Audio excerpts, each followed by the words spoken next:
Farm house पर जब जानकी जाती है तो नौकर की बात से बिगड़ जाती है। कहानी अंत तक जरूर पढ़ें। राधे राधे दोस्तों।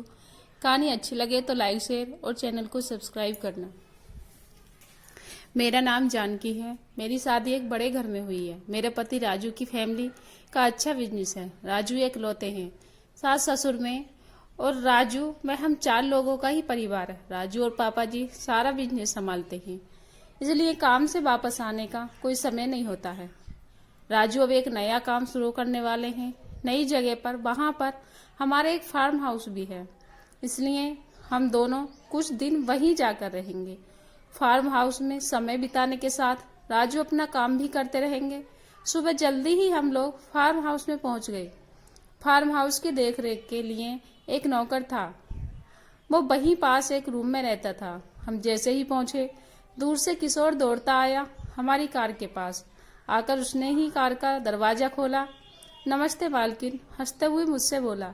राजू ने कहा, यह किशोर है, हमारे फार्म हाउस की देखभाल करता है। मैं अंदर जाकर बैठी। थोड़ी देर बाद राजू अपने काम में बिजी हो गए। उन्होंने किशोर को कहा कि मैडम को फार्म दिखा दो। किशोर बोला, ठीक है साहब। वो मुझे फार्म दिखाने ले गया। फार्म में हम घूम रहे थे, तब गेट के बाहर से एक लगभग 6-7 साल की लड़की ने किशोर को आवाज लगाई। वो स्कूल से वापस जा रही थी। किशोर बोला, मैडम मैं आता हूँ। वो गेट पर खड़ा उस लड़की से बातें करने लगा। मेरी नजर पड़ी तो वो लड़की मेरी तरफ ही देखी जा रही थी। फिर वापस आकर बोला, मैडम आप आराम करिए, मैं आता हूँ। ऐसा बोलकर वो चला गया। अगले दिन सुबह फिर राजू अपने काम से जल्दी चले गए। मैं सुबह सोकर उठी। मेरे उठते ही मुझे दरवाजे पर किशोर दिखाई दिए। मैंने पूछा, क्या कर रहे हो यहाँ? पर बोला, मैडम अभी आया हूँ चाय लेकर। मैंने बोला, ठीक है, यहाँ टेबल पर रख चले जाओ। मैं नहाकर किचन में गई। किशोर वहीं था, अपना कुछ काम कर रहा था। फिर वो मुझसे बातें करने लगा। मैं उस तरह की लड़की नहीं हूँ कि कोई एकदम से मुझसे बातें करे और मैं भी उससे करने लगूं, इसलिए मैंने उसकी बातों पर कोई जवाब नहीं दिया। यहाँ का पुराना नौकर था, इसलिए मैं उसकी बातें सुन भी रही थी। अगर ऐसा नहीं होता तो शायद उसे डांट देती। अभी मुझे यहाँ आए 2-3 दिन ही हो गए थे। मैंने ये नोटिस किया कि वो मुझसे बात करने की कोशिश लगातार करता ही रहता था। एक दोपहर में कमरे में अकेली बैठी थी। अचानक से किशोर कमरे में आता है। बोलता है, मैडम मुझे कुछ पूछना है। मैंने बोला, क्या? बोला, मैडम आप बुरा मत मानना।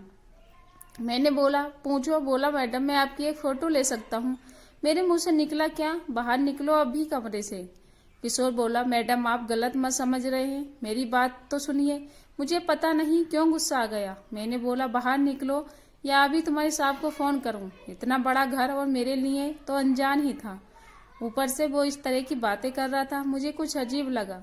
मैंने सोचा शाम को राजू आएंगे तो सबसे पहले इसकी छुट्टी कराऊंगी। शाम को राजू आए तो मैंने उनको सब बताया। राजू मानने को तैयार ही नहीं थे। बोले, ये कई सालों से है, इसकी एक बच्ची भी है, कुछ गलत समझ रही हो। उसकी बच्ची के बारे में मुझे पता नहीं था। मैंने बोला, कई सालों से यहाँ कोई लड़की भी नहीं आई थी। राजू ने बोला, रुको अभी बुलाकर बात करते हैं। राजू ने किशोर को आवाज लगाई। किशोर आया तो राजू ने बोला, क्या हुआ किशोर, तुम्हारी मैडम कुछ कंप्लेंट कर रही हैं? साहब मैंने सिर्फ फोटो लेने को कहा था। राजू ने पूछा, क्यों चाहिए तुम्हें फोटो? किशोर बोला, साहब आप तो जानते हैं मेरी 7 साल की एक बच्ची है। उसकी माँ उसके पैदा होते ही चल बसी थी और जब वो 2 साल की थी तब हमारे घर में आग लग गई थी। भगवान की कृपा से हम तो बच गए, लेकिन उसकी माँ की सारी निशानियां खत्म हो गईं। बिना माँ की बच्ची को संभालना बड़ा मुश्किल होता है साहब। मैडम उस दिन जब से आपका फार्म दिखा रहा था, तब स्कूल से वापस आते वक्त उसने हमें देख लिया। मेरा घर यहीं थोड़ी दूर पर है। उसकी दादी उसे संभालती है। हमेशा मुझसे पूछती रहती है, पापा मेरी माँ कैसी दिखती थी, कैसी चलती थी, कैसे बातें करती थी? मैं उसे कहता हूँ वो बहुत सुंदर थी, यह गांव में उसके जैसा कोई नहीं है।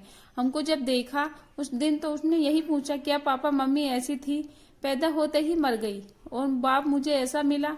मैडम हम साहब से कुछ भी बोल देते थे। साहब का कभी मुझे डर नहीं लगा। यही आदत मुझे पड़ गई और मैंने आपको भी अपना समझकर बोल दिया। आप मुझे बताना देती तो मैं आपको भी बता देता। किशोर की बातें सुनकर मुझे अपने आप पर गुस्सा आया। राजू ने किशोर को चुप कराया और कहा कि बच्ची को वहां क्यों रखते हो, उसे यहीं रखो, इतना बड़ा फार्म हाउस है। दोस्तों उम्मीद करते हैं कहानी आप लोगों को पसंद आई हो।